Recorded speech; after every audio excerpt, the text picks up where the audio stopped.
What do I want? It's a question that everyone eventually has to ask themselves. The key motivator for every action taken. The cause behind every effect. So, what do I want? I want to go to a sporting event in every major venue. I want to grow within my relationships with my friends and my family. I want the freedom to create without the fear of failure. I want to dream without being hindered by reality. I want to chase new passions, new experiences, and new goals. I want OldMilk to branch out of the box and try new things. I'm accomplishing some of these goals right now, and I know what I need to do to achieve the rest of them. However, the one thing you should take away from this commercial is, I want you to buy OldMilk merch.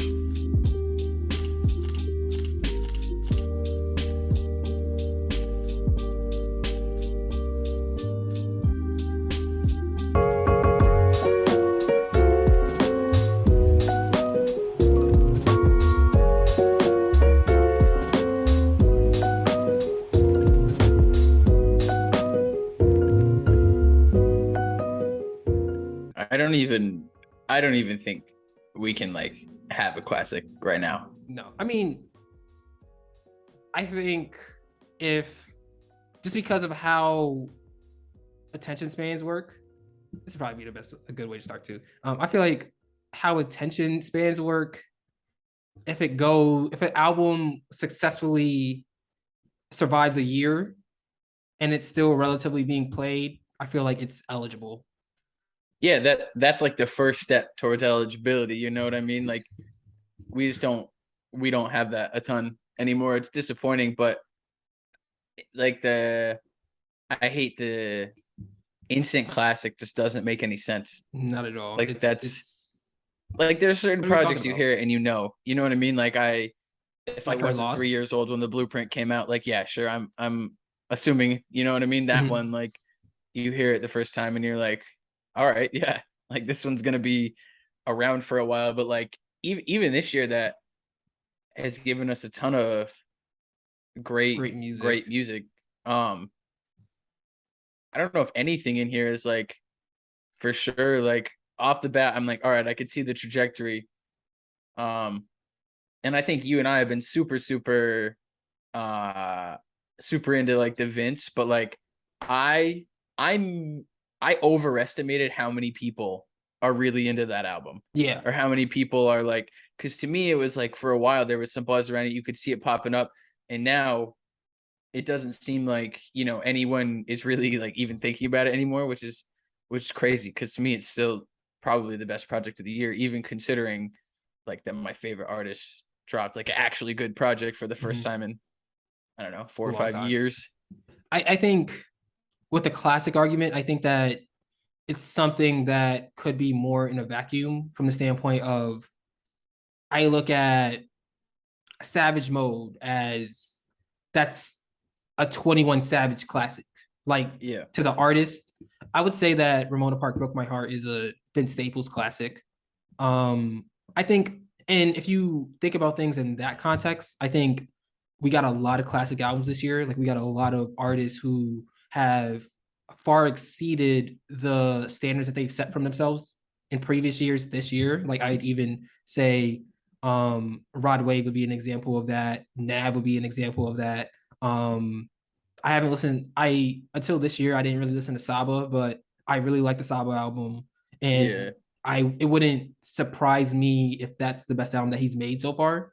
So when you look at it from that standpoint, I think that the classic still exists, but I think it also goes back to, what is a 10 as an album? What is a 10? And even for that, it's for example, I'm not judging Rod Wave the same way I'm judging Nas. It's okay, Rod, you did the singing here. You did the singing here. Beautiful. You have this verse here. This is one of the best verses you ever made. The music is beautiful, amazing. That's a 10 for you. Versus Nas, you got Charlie Wilson on this. You actually got Charlie Wilson on this, and you got a hook for real, and the verses are solid as always. That's a 10 for you. It's all about context. I think it's more individual based at this point, and considering projects and songs and just music in general within the within, like you said, the context of a single artist, because I feel like the like competitive arena that used to exist doesn't necessarily exist in the same way anymore. And so it's like where you have albums that are like certified classic. Like no one's ever going to argue about The Blueprint. No one's ever going to argue about Illmatic. No one's ever going to argue about. I mean, there's plenty. Graduation, My Beautiful Dark Twisted Fantasy, Pink Friday. Right. Like there's plenty of them out there. And no one's going to argue those, but I don't know when the next time will be that we see something like that. Like Good Kid, Mad City, that came out immediately. Like not immediately, but like pretty quickly. It was like, all right, this is. And I mean, you had the whole thing where them like handing the LA torch over. Yeah, like they were saying Snoop, he saved Game, hip hop. Dr. Dre. Yeah, so it's like that was the thing. And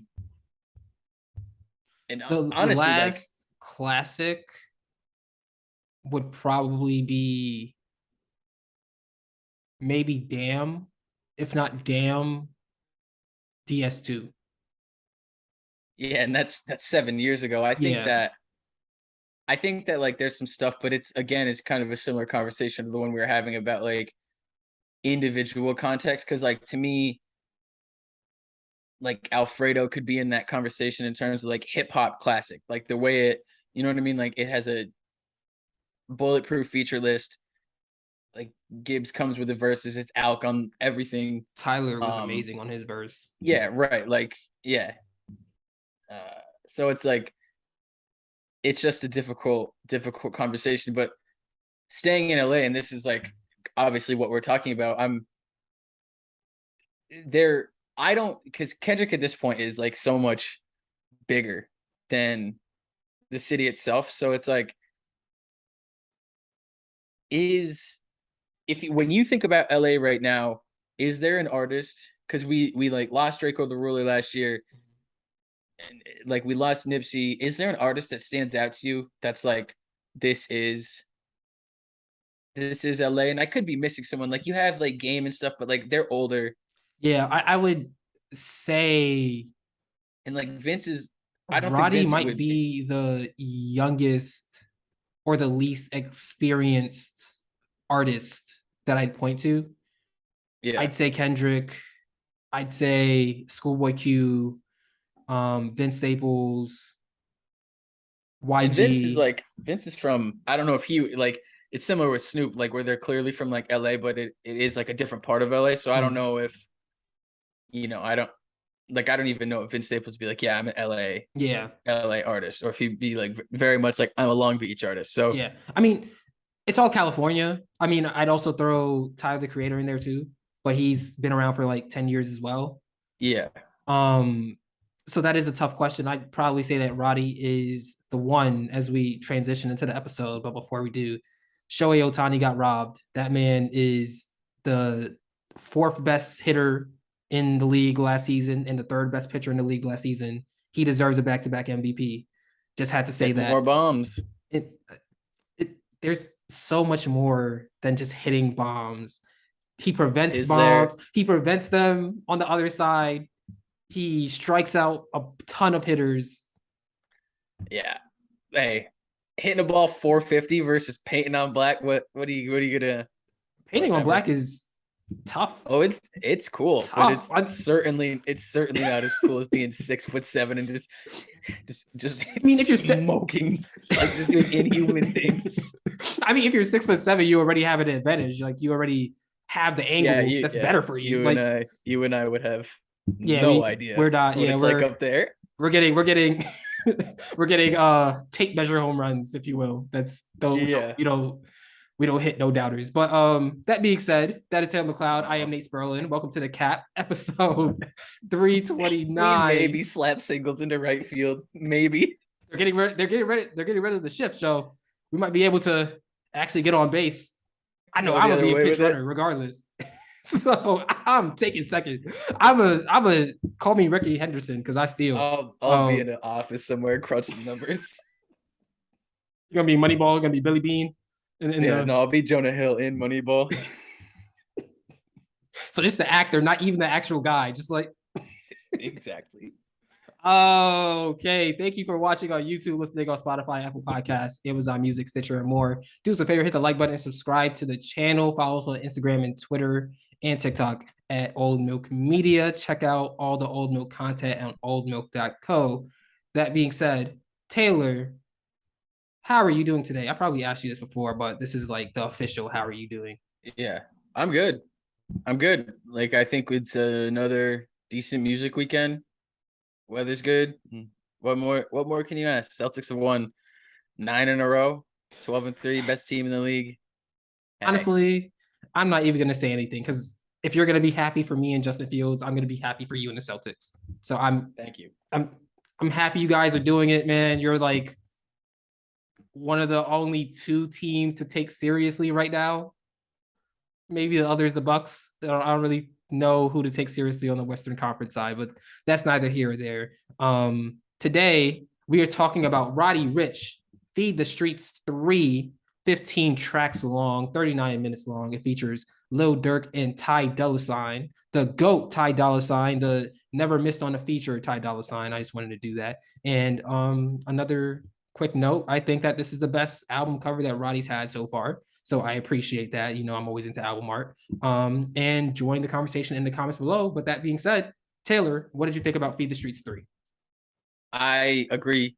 I agree with the album cover. I really like this one, and I think that as and this might come off as like a hater or like an old take, but like I think that album art is getting less and less creative. And I think that Roddy's last two album covers actually have been pretty cool. I like this one. I like this one a lot. And honestly, like I like Live Life Fast that came out earlier this year too. I thought the covers for both of those, regardless of what you think of the music on the last one, I thought the covers were really good. Yeah. And I like that. I like that at such a young age, Roddy's really like embodying the like I am like the head of the table. I am like, you know what I mean? It's like he is like the master of his domain. And I like that there's an acceptance of that and like a full embrace of that role. Did you see that his chain is like it's a plate and like there's a fork and a spoon on it? No, I didn't. And you could detach the fork. Oh, yes. Like... Yeah. I saw that on Twitter. Yeah. I saw the video of him. Yeah. That's crazy. It might be new contender for best shaded rap, but anyway, back to you. In terms of the music, I'm very interested to hear what you think. I think that in a year that we've gotten a project from pretty much every big rap artist outside of J. Cole, I think that my first listen through, there's definitely just a fatigue from how much music has come out this year. Mm-hmm. And it could not be different from other years. Like I haven't, put the numbers up and really put things side to side. But the more I listen to this through, especially when I like put on the headphones, I'm not listening to it out loud, being outside with it, being in different settings with it, I think like most projects for me, it does get better with every listen. But before I like dive in, I am curious to know your just like off the rip take too. I think that this album is a step in the right direction for Roddy. People were really disappointed about Live Life Fast, and obviously so. At least from my perspective, I think that with Live Life Fast, people were expecting Please Excuse Me for being antisocial too.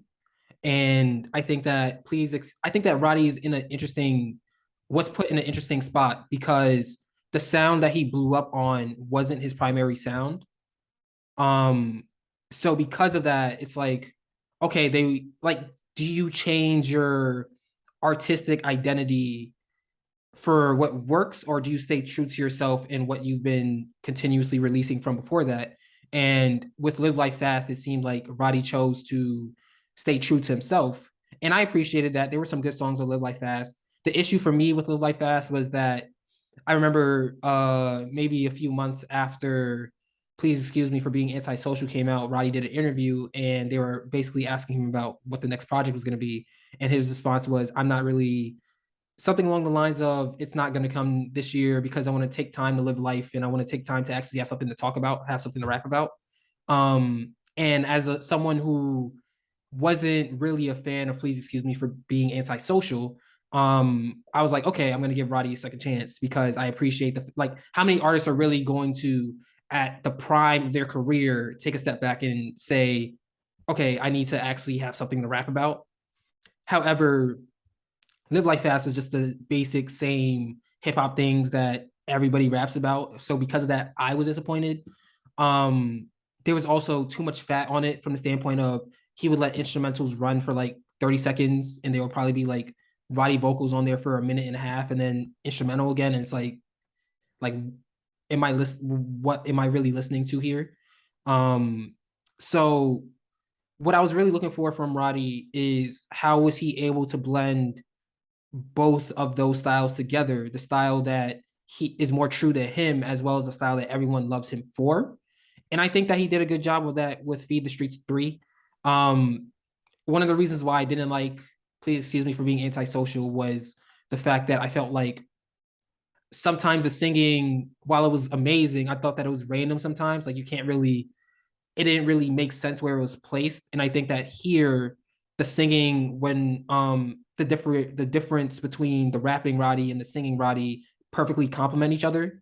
I think Get Swept is a perfect example where he raps the first half of the first verse, then he sings the second half, and then he goes in to the second verse just singing. Like that makes more musical sense to me than some of the things that he was doing on Please Excuse Me for being antisocial.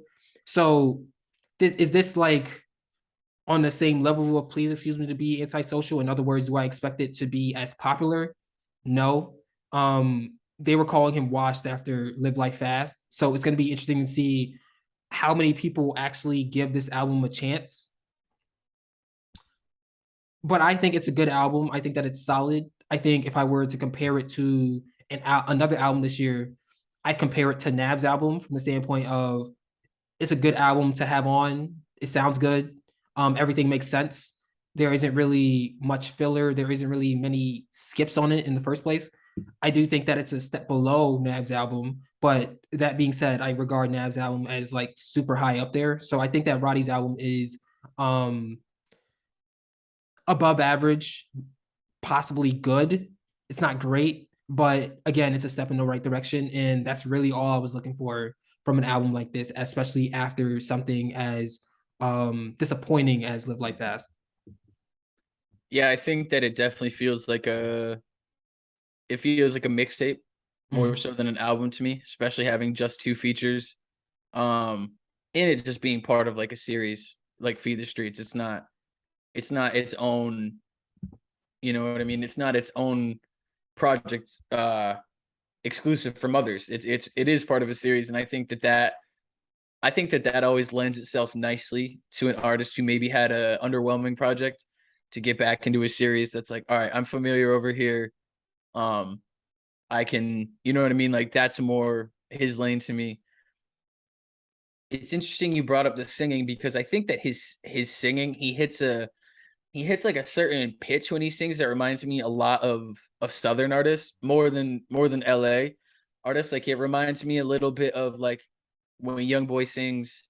It reminds me a little bit of like when, you know, Atlanta rappers get into their more melodic situation, not so much like Future melody, but like more like yeah, like more like Young Thug when he's kind of like really singing and not so much kind of trying to like stretch his voice. It's like no, like that's just what he does. And I think that the a lot of the instrumental choices on this are interesting, and it's reminiscent of another artist we're going to talk about this weekend. I think that using so many acoustic instrumentals on this reminds me a lot of Rod Wave. Mm-hmm. And I think that that's a influence that I'm seeing more and more over the last couple years. And it's not so much with like Beautiful Thugger Girls, even moments on Punk that are like very like driven by an acoustic guitar rather than, you know, electronic drums, 808, like it's driven by a different instrument. And I think it's an interesting choice. And I think it's easier sometimes for artists to kind of fit into the pockets of those types of instrumentals. And I think Roddy on this does a really good job in terms of track listing. I think that 1 through 6 are underwhelming for me. Mhm. And then 7 with Aston Martin right after the Dirk feature is really where this takes off. And I think from track 7 on, this is a pretty solid project. Like, I think that Roddy gets out of, because sometimes when an artist, and I just noticed this when it's that same singing voice over similar instrumentals, it's really easy to get lost in some stuff. And I think that after Twin with Lil Durk, you get to the point where he's really pulling the curtain back a little more and showing you just like, and it's something as simple as using just his like closer to his speaking voice when he's rapping. So you get a different feeling, you get a different texture, you get a different you feel more of him. It's not so much like this is the song I made, it's more like I am Roddy Ricch. And ultimately with me, like I'm way less of like a playlist listener, I'm way less of a recommendation listener, I'm way more of a, I want to know the artist's story, I want to like learn about their life really, like through their music. I want it to mean something. So I think like Belly of the Beast is a good example of that. I think the last song, Letter to My Son, is a really good example of that. And then to have number 1 Frequent Ty Dolla in the middle of it, that's like a really, really nice like break for those last, because what is it, 15 songs? Yeah, 15 songs. So like it kind of breaks up that last half. And honestly, if you gave me this with just 7 through 15, if you gave me like a EP or a shorter mixtape, I think I would think even more highly of this. But I really enjoyed this. It's not one of my favorite projects of the year, but it's certainly not one of my least favorites. And as someone who's I'd call myself like a middle of the road Roddy Ricch fan, it's a nice listen. I like it. I think the raps are good. I think the instrumentals are good. I think there is some redundancy with some of them. And another thing, and I'm interested to see what you think about this, is there's only like 3 songs that are over 3 minutes long. Yeah. And I think that we're seeing a trend where songs are getting shorter and shorter, which if you're going to do redundant stuff, then that's the way it needs to be. Cause I don't want to listen to 15, 4-minute and 30-second songs that all sound the same. Yeah. First I have to push back a little. I agree with you with track 7 through 15 being the better part. We have to include track 6 in there too. Twin is the best song to me, mainly because I've said it 1,000 times and I will say it 1,000 more. I prefer Lil Durk rapping aggressively versus Lil Durk singing. And the contrast between Roddy singing and Lil Durk's aggressive rap really makes Twin amazing. But I do agree with you with the second half of the album being better than the first. As for the shorter song lengths, I agree with you as well. I think that it's better for you to make something concise and beautiful than belabor it. That's how I feel about Hours in Silence on her loss. I think that if it cuts off after the 21 Savage singing part and the Drake, he says something repetitively, like if that was the song, all right, he's like got to turn his friend up. Yeah, that part. Like if it cuts off after that is like, okay, like I love this song. This is one of my favorites. But then it's like when he starts getting into the I made you, like you like Drake, can we just have that be a different song, please? Like there's 3 sides to the story. The one you subtweet, the one your group chat gets to read, the one you come and tell to me. OVO Taylor over there. Six. No, but I do think that there's something to be said about I think that what separates a great artist from a good artist is that ability to make a 4-minute song. Like, for example, I think that we're just going to be talking about this since that's the next episode that we're going to do. Rod Wave can make a 4-minute song. I'll get lost in it, but it's also not just because he's singing for the 4 minutes. Like the timing on it is perfect. Like he'll have the sample right out a bit more, then he'll sing on it. He might have some type of audio played after maybe like a phone call or something like that, and that really adds to the atmosphere of the song.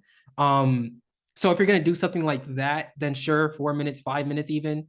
But if you're going to be DJ Khaled and release a 8-minute track as track 2, what are we doing here? So I appreciate the fact that Roddy didn't do that. Roddy kept it short and concise. He was very much able to show the talent and the just the potential that people thought that he had or expected from him for him to show after Please Excuse Me to be antisocial. Please excuse me for being antisocial. He was able to show that again. I don't necessarily think Roddy's going to be a top 5 rapper. He could be top 15 though, and top 15 is amazing within itself. So that's how I feel about Roddy. That's how I feel about the all that. Yeah, I also just appreciate how no vocal really feels out of place. The transition between Belly of the Beast and Stop Breathing is amazing. I love that. That made me like both songs more. Get Swept is amazing. Like this is a really good album. It's really good to listen to. You could put it on in different situations. It won't scare whoever you're entertaining, which is really good as well. So yeah, overall, good album from Roddy. Yeah, I'd be interested to see and hear what Roddy Ricch sounds like on instrumentals closer to like what YG was on earlier this year, closer to what we saw on Victory Lap by Nipsey Hussle, because I think there's a lane for him to, because he's still what, like 22 years old, something like that, 22, 23. He's really young. He says on this project somewhere that he's 22. Yeah. I think that there's a huge opportunity for him right now to grab LA and be like the one from there, at least right now for the moment. I think his, and this is not just the case for him, I think this album specifically is very regionless in how it sounds. I think it sounds more like a Southern album than anything. It doesn't it doesn't yell LA to me, and that's fine. Like Polo G doesn't sound like Chicago to me. Like, you know what I mean? Like there's a lot of people at this point. There's a lot of projects at this point that don't sound like an area, like when I first started listening to this kind of music. But I would be interested to hear what it sounds like if Roddy Ricch just got on like quintessential LA instrumentals, just to kind of like not necessarily pay homage, but just to take a style that has been so successful for 3-4 decades now, and see what he can do with it. See how he can take the put a younger spin on it, put a fresher spin on it.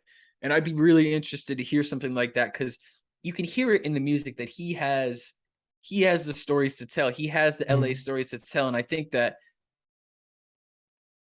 like the same way New York rappers, you can hear like the lineage go through them from the early 90s. You can hear it all the way until now. Obviously, it's a much different scene now than it was in the early 90s, but there are specific artists that you can hear.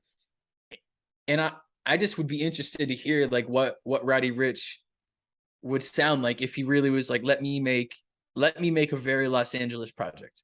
Let me take the sound that he's created himself and put it within a framework that's proven to be successful a million times. And I don't know if that means Roddy Ricch needs to have an album that's executive produced by Dr. Dre. You know what I mean? I don't like, that might be something completely different than what's outside of his lane. And this is purely like coming from me. This isn't like Roddy Ricch needs to make the LA album before anyone. Roddy's a serious artist, yeah. Right, and that's not the case, because that's not how music works right now. It's just something I'd be interested in, and I think that just the way he talks in interviews, the way he sounds in his music, the mindset that he's put across so many times feels like it would lend itself so perfectly to something like that. And it's just, I would love to see that. And I don't like, that's not a complaint about this project. I think that this project is a step in the right direction, especially after Live Life Fast. But I would just like to hear more of that influence at some point. It might not be now because he still is really young, but like we see it where, like, you know, someone like Vince comes to mind, where it's like, all right, 26, 27, he goes to a more reserved sound that's not so with Vince, it's more electronic. And then with this project specifically, it's very like acousticy. But yeah, I would just like to hear Roddy on some like classic LA stuff. Maybe he needs to lock in with Mustard and just have a full tape produced by him. There's music with Roddy and Mustard that exists, obviously, because I think Mustard was in the Aston Martin truck music video, if I remember correctly. It was him in Southside. Just two recognizable faces in there, but that's not the here or there. What are your favorite tracks? Favorite tracks, Aston Martin truck, like you just mentioned, Get Swept. I like Fade Away. I like Freak with Ty Dolla $ign, and then Letter to My Son. Mm-hmm. I got King Size, Twin featuring Lil Durk, Aston Martin truck, Get Swept, and Pressure. The way that he closes it out into Letter to My Son is amazing. And I think that is like, if we had to point to one reason why the second half is probably better than the first, I think it's the penultimate two songs before the last one. I think those two, how they feed in. But yeah, thanks for watching. This has been the Cat Podcast, episode 329. Let us know what you think about Feed the Streets 3 in the comments below. Do us a favor, hit the like button and subscribe to the channel. Follow us on Instagram, Twitter, and TikTok at OldMilk Media, and check out all the OldMilk content on oldmilk.co. This week, all the people named Rod or Roddy dropped. So we will be talking about Rod Wave on our next podcast episode. So stay tuned for that. And we are out. Thanks for watching.